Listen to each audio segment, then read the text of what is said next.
السلام علیکم ورحمۃ اللہ وبرکاتہ۔ محترم سامعین ناظرین، آج ہم آپ لوگوں کی خدمت میں ایک نئی ویڈیو کے ساتھ حاضر ہیں۔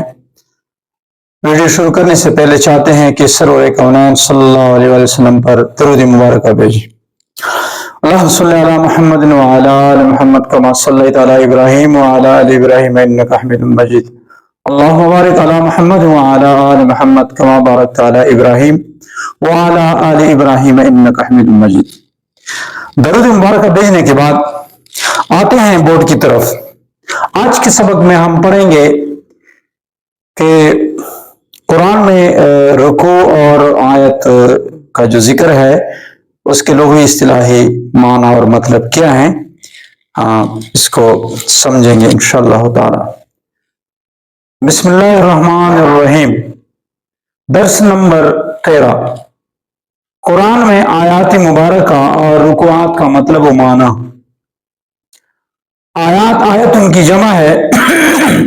اس کے لفظی لغوی معنی نشان، نشانی اور علامت کے ہیں۔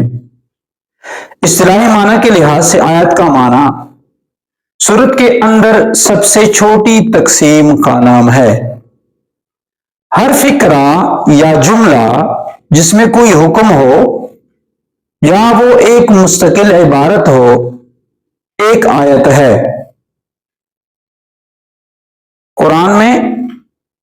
قرآن کے اندر سورت میں سب سے چھوٹی تقسیم کا نام آیت ہے۔ اس طرح ہر فقرہ، جملہ جس میں کوئی حکم ہو یا وہ ایک مستقل عبارت ہو، آیت ہے۔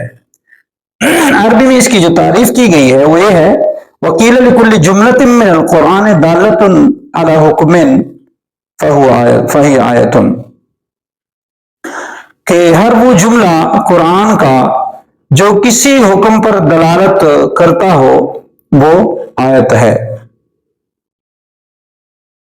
ام المؤمنین حضرت عائشہ صدیقہ رضی اللہ تعالی عنہ کی گنتی کے مطابق قرآن حکیم کی کل آیات کی تعداد 6666 ہیں، جس کو ہم پہلے ابتدائی ویڈیوز میں بیان کر چکے ہیں، ان کی تقسیم بھی کر چکے ہیں کہ یہ 6666 آیات کس طرح آئی ہیں۔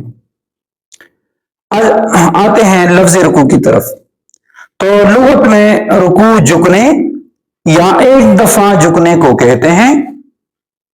اصطلاح میں رکوع کا مطلب اصطلاحی معنی کے لحاظ سے سورت کے اندر ایک بڑی تقسیم کا نام رکوع ہے۔